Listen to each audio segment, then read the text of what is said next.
మీరు గవర్నెన్స్‌లో పార్ట్ మీరు.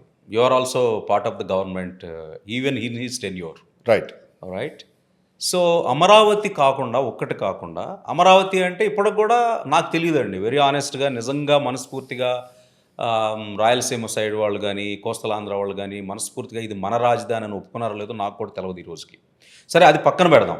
వాళ్ళని మనస్ఫూర్తిగా ఒప్పించే బాధ్యత ఇప్పుడున్న పొలిటికల్ ఫ్యాటర్నిటీది, గవర్నెన్స్‌ది బాధ్యతది. ఎందుకంటే ఇది సెంట్రల్ లొకేషన్. ఆ జస్టిఫికేషన్ చేయాలి. అది నా దృష్టిలో అంత చేయలేదేమో అనిపించింది ప్రీవియస్ గవర్నమెంట్‌లో కూడా. సరే అది పక్కన పెడితే ఇప్పుడు ఈ 3 రాజధానుల కాన్సెప్ట్ అనేది మీ దృష్టిలో అసలు ఎందుకొచ్చింది? అంటే దానికి ఒక రీజన్ ఉంటది కదా! అంటే ఊరికే ఇప్పుడు వాళ్ళు డీసెంట్రలైజేషన్ ఆఫ్ గవర్నెన్స్ అని చెప్పి తీసుకొచ్చారు.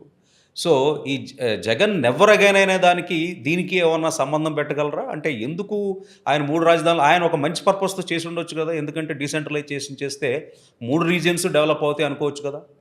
ఇక్కడంతా మళ్ళీ హైదరాబాద్ లాగానే ఒకే చోట సెంట్రలైజ్ చేసేసేసి, డెవలప్ చేసి, ఆ తర్వాత మళ్ళీ కొట్టుకొని, మళ్ళీ విడిపోయిన తర్వాత రాయలసీమ ఒక రాజధాని లేదు, లేకపోతే ఉత్తరాంధ్రకి రాజధాని లేదు అనే ఒక భయంతో హైదరాబాద్ నుంచి నేర్చుకున్న పాఠాలతో ఒకే చాటు వద్దు 3 చాటులు చేద్దాం అన్న దానిలో తప్పేమన్నా ఉందా? సి ఆ రకమైనటువంటి ఆలోచన ప్రతిపాదించడానికి ఆయనకు హక్కు ఉంది. హ్మ్. కానీ ఆ హక్కు ఆయన ఎలక్షన్ల ముందు ప్రతిపాదించుండి ఓకే. ఆ ప్రతిపాదన మీద ఎలక్షన్లకు వెళ్ళి ప్రజల నుంచి దాని మీద తీర్పు అడిగితే ఒక రకంగా ఉంటుంది. హ్మ్. ఇది కంప్లీట్గా రాజకీయంగా అనైతికం అంటున్నాను నేను. అంటే రాజకీయాల ముందు అంటే ఎలక్షన్ల ముందు వాళ్ళు ఎలక్షన్ల ముందేమో హ్మ్. నేను అమరావతిలో ఇల్లు కట్టుకున్నాను, చంద్రబాబు నాయుడు గారు ఇల్లు కూడా కట్టుకోలేదు, ఓకే. అమరావతి రాజధాని ఎక్కడికి పోదు, హ్మ్. మా మీద ఇటువంటి అసత్య ప్రచారాలు చేయడం తగదు అని చెప్పి ఆయన రాజకీయ సహచరులు అందరూ ఉమ్మారెడ్డి వెంకటేశ్వర్లు గారి దగ్గర నుంచి, రోజా గారి దగ్గర నుంచి అందరూ మాట్లాడిందే. ఓకే. మేలో ఎలక్షన్ రిజల్ట్స్ వచ్చినాయి, జూన్లో గవర్నమెంట్ ఫామ్ అయింది, డిసెంబర్ కల్లా మీరు 3 రాజధానులు పెడతాము, అమరావతిలో ఓన్లీ లెజిస్లేచర్ మాత్రమే ఉంచుతాము అని అనడం అది కంప్లీట్ ద్రోహం. ఓకే. ప్రజల్ని వంచడం, ప్రజలకు ద్రోహం చేయటమే, అమరావతి రైతులకి ద్రోహం చేయడం. ముందు చెప్పుండుంటే దాని మీద ఆధారపడి మీరు ఎలక్షన్లకు వెళ్ళి గెలిచిన తర్వాత అలాంటివి చేసి ఉండుంటే రాజకీయంగా కనీసం అనైతికం అని అనలేం. చట్టపరంగా అది కూడా చెల్లేది కాదు, అది వేరే అగ్రిమెంట్స్ ప్రకారం ఎస్టాబుల్ ఇవన్నీ ఉంటాయి. సో అది చెల్లేది కాదు. సో ప్రజాస్వామ్యంలో ప్రజలు ప్రభుత్వం మీద నమ్మకం కోల్పోయే ఒక సిచ్యుయేషన్ క్రియేట్ అయింది అక్కడ, అంతేనా? అంటే అమరావతి ప్రజలు 33,000 ఎకరాలు, అమరావతి ప్రజలే కాదుగా రాష్ట్ర ప్రజలు మొత్తం నమ్మకం కోల్పోతారుగా. అదేలేండి. అంటే ఒకటి మళ్ళీ ఒక ప్రభుత్వంతో అది ఏంటంటే ఒక మనుషులతో సంబంధం లేదు, ప్రభుత్వం కదా. ఒక ప్రభుత్వం ఒక కమిట్మెంట్ ఇచ్చిన తర్వాత మళ్ళీ ఇంకొక ప్రభుత్వం వచ్చి దాన్ని మళ్ళీ మార్చేసేస్తే నెక్స్ట్ ఇవ్వటం కూడా ఇక నమ్మరు. కరెక్ట్. అపనమ్మకం ఏర్పడింది. నేను మొన్న సెకీ అదానీ దీని మీద రౌండ్ టేబుల్ కాన్ఫరెన్స్ అయినప్పుడు కూడా ఒక విషయం చెప్పాను. మీ ప్రేక్షకులు స్లైట్లీ డిఫరెంట్ ప్రేక్షకులు కాబట్టి రిపీట్ చేస్తాను. ప్రజాస్వామ్య వ్యవస్థల్లోనండి, అన్లైక్ రాచరికాల్లో లాగా కాకుండా ప్రజాస్వామ్య వ్యవస్థల్లో ఒక గవర్నమెంట్ తీసుకున్నటువంటి నిర్ణయాలని తర్వాత వచ్చే గవర్నమెంటు వాటికి కట్టుబడి ఉండడం అనేది ఒక రాజకీయ సంప్రదాయం ప్రజాస్వామ్యంలో. అవును. కానీ ఇక్కడ ఒక సమస్య ఉంది. ఇవాళ ఉన్నటువంటి గవర్నమెంట్ తీసుకున్న నిర్ణయాలు వచ్చే గవర్నమెంట్ కూడా మీరు గవర్నమెంట్ మారినప్పుడు దానికి కట్టుబడి ఉండాలి అని అంటే మీరు ఏవైతే నిర్ణయాలు దీర్ఘకాలిక నిర్ణయాలు తీసుకుంటారో వాటి గురించి ప్రజాబాహుళ్యంలో ఒక విస్తృతమైనటువంటి చర్చ, ఈవెన్ అపోజిషన్ కూడా కాన్ఫిడెన్స్లోకి తీసుకుని కూర్చోబెట్టి వాళ్ళకు కూడా ఎక్స్ప్లెయిన్ చేసి అసెంబ్లీ లాంటి చోట్ల తీవ్రంగా దాని గురించి చర్చించి, అసెంబ్లీలో లేనటువంటి రాజకీయ పక్షాలు, ప్రజా సంఘాలు, ఎన్జిఓలు ఎంత విస్తృతంగా మీరు చర్చ జరపగలిగితే ప్రజలందరి ముందు మీ యొక్క ప్రపోజల్స్ని ముందు పెట్టి అందరూ ఒప్పుకుంటారని ఏమి చెప్పలేము. మెజారిటీ అసలు కనీసం మీరు దాన్ని చర్చగా పెట్టాలి. మూడ్ ఆఫ్ ద పీపుల్ తెలుసుకోవాలి. ఒక జనరల్ కాన్సెన్సస్ని మీరు అచీవ్ చేయగలగాలి. కానీ చేసినప్పుడు మాత్రమే మీరు మీ టెన్యూర్కి బియాండ్ యువర్ టెన్యూర్, మీ 5 సంవత్సరాల దాటి ప్రభావం ఉన్నటువంటి కార్యక్రమాలకి విస్తృత ప్రజా ఆమోదం ఉంటుంది. దానికి వచ్చే గవర్నమెంట్లు కూడా కట్టుబడి ఉండాలి అని మనం నైతికంగా డిమాండ్ చేయగలం. అంటే ఒక రెఫరెండము, ఒక సర్వే లాంటివి చేయాలని మీ అభిప్రాయం. ఫార్మల్గా రిఫరెండం అక్కర్లా, ఓట్లు అక్కర్లా, అసలు ముందు డిస్కషన్ జరగాలిగా, అవును. అందరినీ కాన్ఫిడెన్స్లోకి తీసుకోవాలిగా. అవును, మల్టిపుల్ సెగ్మెంట్స్ ఉంటారు, మల్టిపుల్ టీచర్స్ ఉంటారు, ఎంప్లాయీస్ రకరకాల అభిప్రాయాలు ఉంటాయి. మ్మ్. మ్మ్. మీకు ఇచ్చిన 5 ఏళ్ల టెన్యూర్లో 25 సంవత్సరాల ఇంపాక్ట్, 50 సంవత్సరాల ఇంపాక్ట్ ఉండే ప్రాజెక్టులు టేకప్ చేస్తామన్నప్పుడు విస్తృతంగా చర్చించాలి కదా. It is not your own project. అది ఈ రోజునే కాదుగా, రేపు వచ్చే జనరేషన్స్ కూడా మ్యాటర్ అవుతుంది కదా. వచ్చే గవర్నమెంట్స్ కూడా దాన్ని ముందుకు తీసుకెళ్ళాలి కదా. కాబట్టి ఆ అలవాటుని మన ప్రజాస్వామిక ప్రభుత్వాలు అలవాటు చేసుకోవాలి. అన్ఫార్చునేట్లీ ఇండియాలో అవును ఏ గవర్నమెంట్లో ఇంక్లూడింగ్ సెంట్రల్ గవర్నమెంట్లో కొంతవరకు చేస్తారు. ఓకే, కొంతవరకు కొంచెం ప్లానింగ్ కమిషన్ లేకపోతే నీతి ఆయోగ్లో కనీసం స్టేట్ గవర్నమెంట్స్ యొక్క వ్యూస్ వింటారు. వాళ్ళకు ఒక ఫోరము, వాళ్ళకు ఒక అవకాశం కల్పిస్తారు. మన దగ్గర ఎక్కడుంది అది? స్టేట్స్లో ఎక్కడుంది?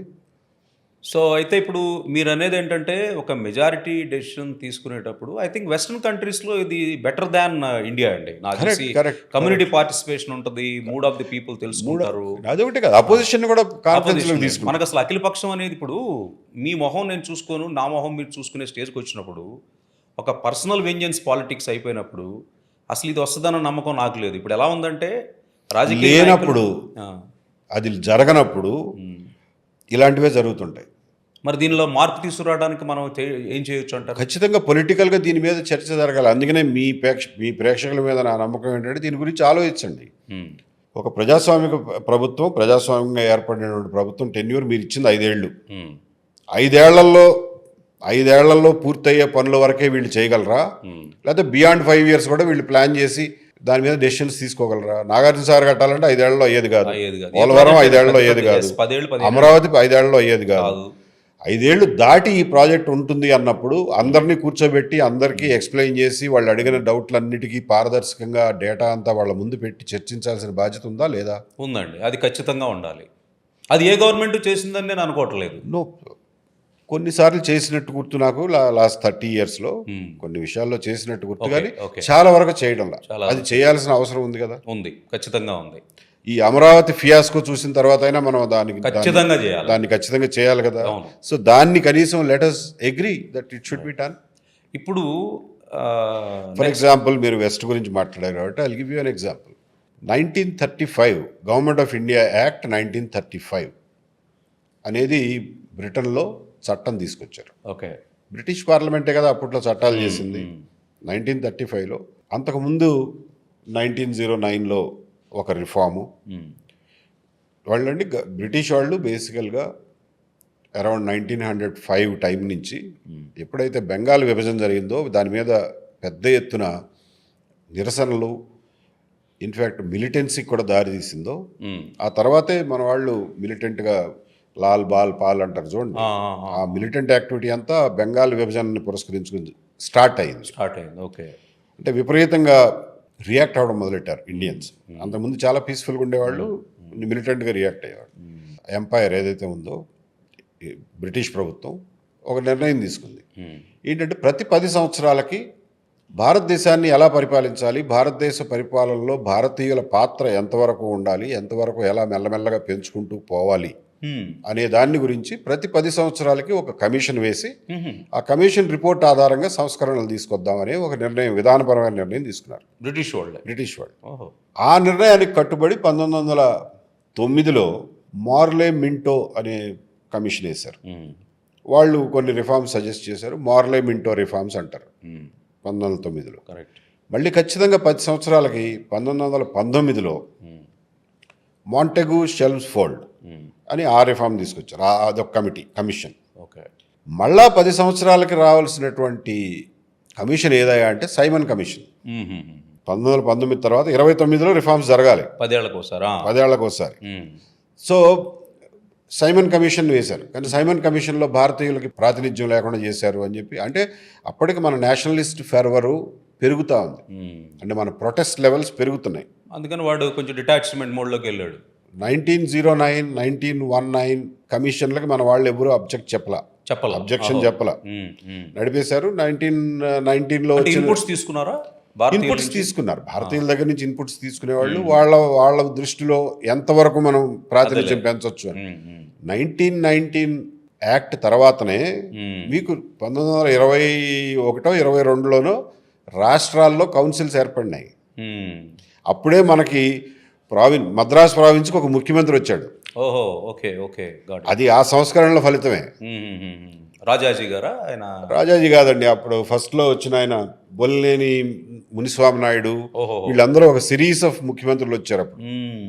ఓకే, పేరుకు ముఖ్యమంత్రి కానీ ఇప్పుడున్న పవర్స్ ఉండేవి కావు. కరెక్ట్. లిమిటెడ్ పవర్స్తో limited legislative British powers. Governance మీదే వాళ్ళు గవర్నరే అత్యున్నతం. కరెక్ట్. పేరుకు ఒక ముఖ్యమంత్రి అంటే భారతీయుల రిప్రజెంటేషను, వాళ్ళ పార్టిసిపేషను, డెమోక్రటిక్ ఎలక్షన్స్, వీటన్నిటిని మెల్లగా అలవాటు చేస్తున్నారు భారతీయులు. 1927 సైమన్ కమిషన్ వెనక్కి వెళ్ళిపోయిన తర్వాత దాని మీద ఒక ఇతమిద్దమైనటువంటి సంస్కరణలు ఏమి జరగల. 1929లో జరగాల్సిన సంస్కరణలు జరగల. ఓకే.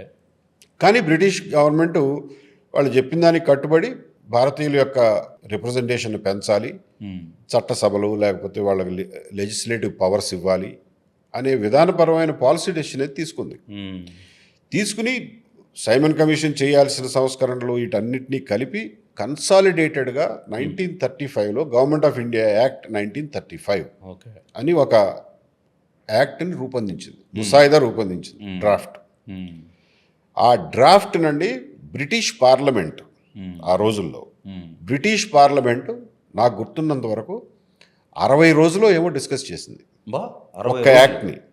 అది ఇండియాకి సంబంధించిన యాక్ట్ని బ్రిటిష్ పార్లమెంట్లో 60 రోజులు డిస్కస్ చేశారు. సో అంటే వాళ్ళ దగ్గర బెస్ట్ ప్రాక్టీసెస్ కూడా చాలా ఉన్నాయి. అందులో ప్రతి వాక్యాన్ని మనం కాన్స్టిట్యూషన్కి రాజ్యాంగాన్ని అప్రూవ్ చేసేటప్పుడు ఎలా అయితే ప్రతి ఆర్టికల్ని డిస్కస్ చేశారో వాళ్ళు 1935 గవర్నమెంట్ ఆఫ్ ఇండియా యాక్ట్ని 60 రోజుల పాటు బ్రిటిష్ పార్లమెంట్లో డిస్కస్ చేశారు. చేసి అప్పుడు పాస్ చేశారు. ఓకే. పార్లమెంట్లో డిస్కస్ చేశారంటే అపోజిషన్ రూలింగ్ పార్టీ ఇద్దరు డిస్కస్ చేస్తారు కదా. ఎందుకు అంటే 1935 government of India act ruling party ఏకపక్షంగా పాస్ చేసేస్తే రేపు పొద్దున గవర్నమెంట్ మారితే వాళ్ళు దాన్ని ఇంప్లిమెంట్ చేయాలి కదా, దానికి కట్టుబడి ఉండాలి కదా. ఉండాలి అంటే విస్తృతంగా చర్చించాలి కదా. అప్పుడు ఎలక్షన్స్ ఉండేయండి బ్రిటిష్ వాళ్ళు ఉన్నప్పుడు. మనకి ఇప్పుడు ప్రావిన్స్లకి కరెక్ట్. నేను చెప్పేది 1920s నుంచే ఎలక్షన్ స్టార్ట్ అయినాయి మనకి. ఓకే. ఎస్, డెమోక్రటిక్ ఎలక్షన్సే కాకపోతే లిమిటెడ్ ఫ్రాంచైజీ ఉంది. రైట్. ఆస్తి హక్కు ఉన్న వాళ్ళకే ఓటు హక్కు. ఓకే. అలా లిమిటెడ్ ఫ్రాంచైజీ ఉంది. 1935 యాక్ట్ వచ్చిన తర్వాత జరిగినటువంటి ఎలక్షన్స్ చాలా ఇంపార్టెంట్ ఎలక్షన్స్ ఇండియాలో. అదే టర్నింగ్ పాయింట్ అంటే అదే టర్నింగ్ పాయింట్ భారతదేశంలో పాలిటిక్స్కి, ఈవెన్ పాకిస్తాన్ ఏర్పాటుకి కూడా అదే టర్నింగ్ పాయింట్. బీజం పడింది అక్కడే. 1935 యాక్ట్ ప్రకారం 1936లోనో 7లోనో ప్రొవిన్షియల్ అసెంబ్లీ ఎలక్షన్స్ జరిగినాయి. సో ఇప్పుడు మీరు ఇప్పుడు చెప్తుంది ఏంటంటే ప్రజల భాగస్వామ్యం అనేది చాలా ఇంపార్టెంట్. ద టెంపుల్స్ ఆఫ్ డెమోక్రసీలో ఒక కన్స్ట్రక్టివ్ డిస్కషన్ అనేది జరగాలి, ఎస్పెషల్లీ లాంగ్ టర్మ్ ప్రాజెక్ట్స్కి. అబ్సల్యూట్లీ. ఊరికే అది జస్ట్ క్యాబినెట్ అప్రూవ్ చేశారు మీరేదో కాదండి. మీరు పోనీ ఏదో ఉగాది పురస్కారాలు ఇద్దాం అనుకున్నారు, అవి పర్లేదు, 10 మందికి ఇద్దాం అనుకున్నారు. ఇంకో సంవత్సరం నెక్స్ట్ ఇయర్ ఇంకో 10 మందికి ఇస్తారు. దానికోసం పెద్ద విస్తృతమైన చర్చ అక్కర్లా, అవసరం లేదు. దాని ఇంపాక్ట్ తక్కువ. Government can take a decision. Tirumala Tirupati Devasthanam board వేయాలి, అది మీ ఇష్టం. 2 ఏళ్ల పాటు వేస్తారు బోర్డు, అది విదిన్ మీ 5 years 10 yearsలో వ్యవహారమే కదా. మార్కెట్ కమిటీ చైర్మన్ వేయాలి, వేసుకోండి. బట్ 25 సంవత్సరాల ప్రాజెక్ట్ ఏదైనా తీసుకున్నప్పుడు దాని మీద కాన్సెన్సస్ తీసుకునే కదండి. ఇప్పుడు మనం మాట్లాడే ఈ సస్టైనబిలిటీ అనేది ఈ రోజు బాగుండాలి, మనం తీసుకునే డెసిషన్ రేపు జనరేషన్స్ కూడా బాగుండాలి అనే దాన్ని మీరు ప్రమోట్ చేస్తున్నారు బేసికల్గా. అది ఎస్డిజి, అది ఖచ్చితమైనటువంటి అవసరం అంటున్నా. బెటర్ టుడే బెటర్ టుమారో రెండు ఉండాలి. లేకపోతే ఆ నిర్ణయానికి కట్టుబడి ఉండాల్సిన నైతిక బాధ్యత వచ్చే గవర్నమెంట్కి ఎందుకు ఉంటుంది? అంతే చెప్పండి.